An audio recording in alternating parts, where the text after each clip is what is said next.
Hello students, good morning. आज हम आपको 11th क्लास की बिजनेस का लेसन नंबर 15 का सेकंड पार्ट डाक एवं टेलीकॉम सेवाएं और संदेशवाहन सेवाओं के बारे में बताएंगे। और जो हमारा सेकंड पार्ट है उसमें हम आपको बताएंगे कि संदेशवाहन की आधुनिक विधियां या माध्यम कौन कौन से हैं। पिछले कुछ वर्षों से संदेशवाहन के अनेक नए माध्यमों का विकास हुआ है। इन माध्यमों के द्वारा संदेशों को अधिक तेजी, पूरी सुरक्षा और गोपनीयता मतलब सीक्रेसी के साथ अन्य स्थानों पर भेजा जा सकता है। इन माध्यमों के दो प्रकार हैं, यानी पिछले समय से यानी अभी हाल ही के समय में बहुत से ऐसे माध्यमों का विकास हुआ है, डेवलपमेंट हुआ है, जिनसे गोपनीयता यानी सीक्रेसी बहुत अधिक बनी रहती है। कोरियर सेवाएं, इनमें पहला है कोरियर सेवाएं। कुरियर सेवा निजी डाकघरों द्वारा प्रदान की जाती है। प्राइवेट सेक्टर भी इसको ये फैसिलिटी देता है आपको। निजी डाकघर सरकारी डाकघरों से के अच्छे विकल्प के रूप में उभरे हैं। कुरियर द्वारा पत्र, प्रलेख का मतलब कोई भी डॉक्यूमेंट, पार्सल आदि भेजे जा सकते हैं। यह सेवा डाकघर सेवा से बहुत सस्ती होती है। निजी काम होने के कारण कुरियर सेवा में कर्मचारी अधिक जिम्मेवारी से काम करते हैं। सेकेंड है इलेक्ट्रॉनिक सेवाएं। तकनीकी विकास, जैसे जैसे टेक्निक डेवलप्ड हुई है उसके कारण संदेशों का आदान प्रदान करने के लिए आज अनेक इलेक्ट्रॉनिक सेवाएं उपलब्ध हैं। संदेश भेजना जितना आसान इलेक्ट्रॉनिक सेवाओं से हुआ, इतना आसान पहले कभी नहीं हुआ था। निम्नलिखित मुख्य इलेक्ट्रॉनिक सेवाएं अधिक प्रचलन में है, जिनको ज़्यादा यूज किया जाता है संदेश भेजने। सबसे पहले फैक्स।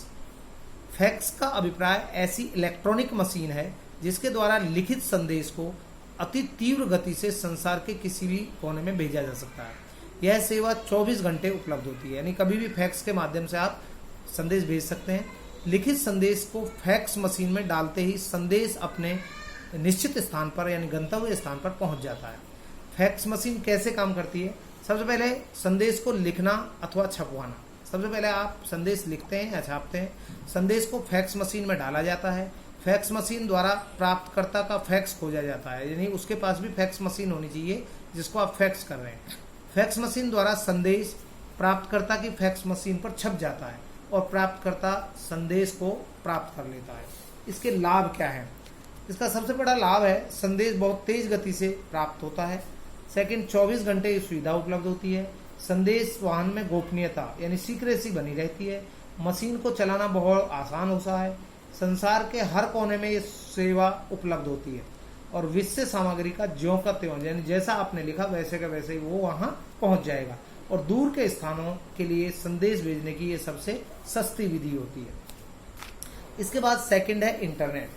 कहता है ढोल पीट पीट कर और कबूतर उड़ाकर संदेश भेजने के पुराने जमाने के तरीकों से शुरू हुआ सूचनाओं के आदान प्रदान का काम आज अपने विकास की चरम सीमा पर पहुंच चुका है। पहले जब सूचना देनी होती थी, आप देखते हैं तो गांवों में मुनादी कराई जाती थी और या कबूतरों के माध्यम से संदेश को पहुंचाया जाता था।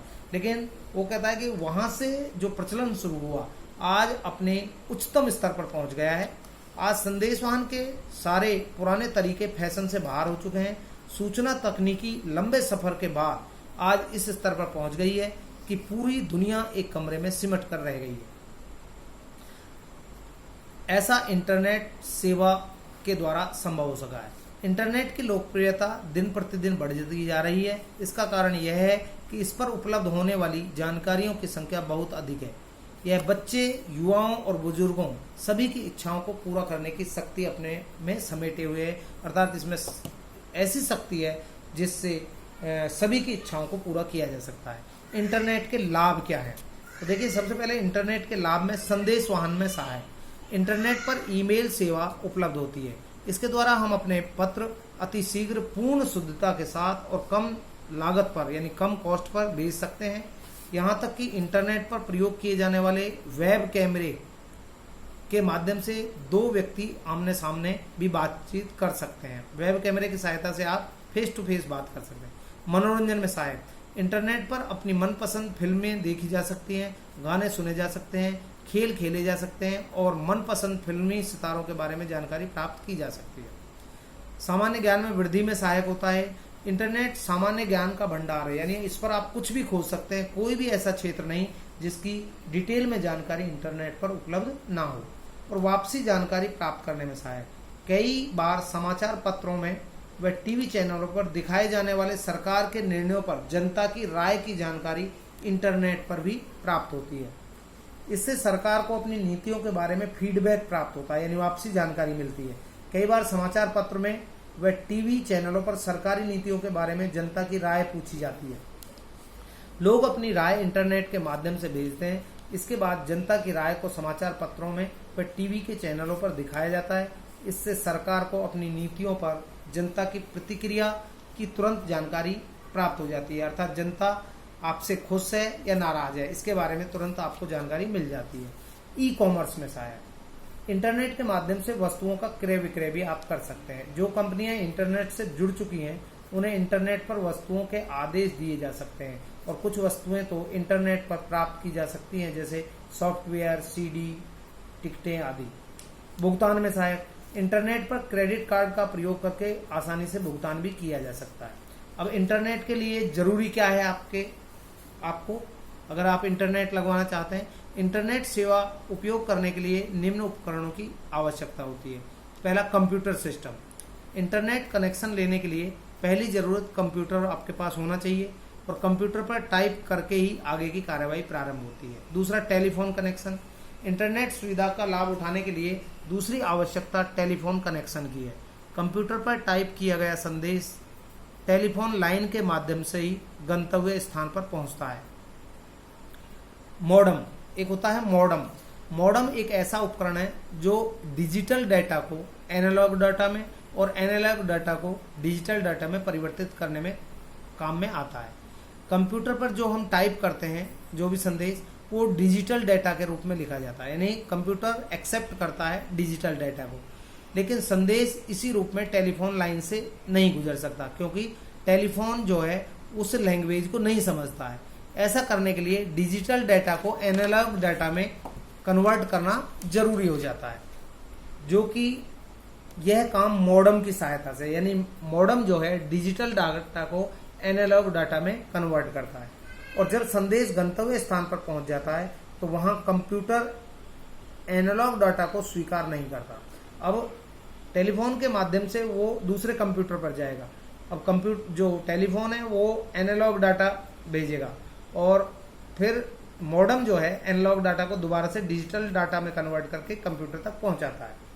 मॉडम एनालॉग डाटा को डिजिटल डाटा में बदल देता है, और इसके बाद ही कंप्यूटर पर संदेश पढ़ा जा सकता है। इस प्रक्रिया को निम्न चित्र द्वारा दर्शा सकते। देखिए, ये दो कंप्यूटर हैं, दोनों साइड रखे हुए। कंप्यूटर पर आपने कोई संदेश लिखा, लेकिन वो डिजिटल डाटा में है। बीच में आपने मॉडम लगाया, मॉडम ने डिजिटल डाटा को, ठीक है, जो है टेलीफोन के पास भेज दिया एनालॉग डाटा में। एनालॉग डाटा की भाषा टेलीफोन समझता है। उसके बाद फिर मॉडम आ जाता है, एनालॉग डाटा को मॉडम फिर से डिजिटल डाटा में कन्वर्ट करता है, और उसके बाद ही वो दूसरे कंप्यूटर तक पहुंचता है। इसके बाद बात करते हैं ईमेल। ईमेल जो है इलेक्ट्रॉनिक पत्राचार की एक ऐसी पद्धति है, ऐसी विधि है जिसमें इंटरनेट के माध्यम से कंप्यूटर पर संदेशों का आदान प्रदान किया जाता है। संदेश कितना ही छोटा या बड़ा हो सकता है। ईमेल के द्वारा संदेश भेजने के लिए प्राप्तकर्ता का तुरंत उपलब्ध होना कोई जरूरी नहीं है। संदेश प्राप्त, यानी जिसको आप मेल भेज रहे हैं, ये जरूरी नहीं कि वो उस समय ही उसको रिसीव करे, ठीक है। ईमेल के द्वारा संदेश भेजने के लिए प्राप्तकर्ता का तुरंत उपलब्ध होना जरूरी नहीं है।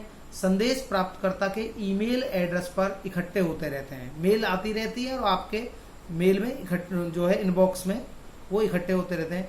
वह जब चाहे उन्हें देख सकता है, पढ़ सकता है, प्रिंट भी करवा सकता है, और कंप्यूटर में ही स्टोर रहने दे सकता है, या मिटा भी सकता है, डिलीट भी कर सकता है। अब ये कैसे काम करता है, तो देखिए, ईमेल की सुविधा प्राप्त करने के लिए सबसे पहले हमें इंटरनेट सेवा कंपनी के साथ ये अपना ईमेल खाता खोलना होता है। सबसे पहले आपको ईमेल अकाउंट खोलना होता है।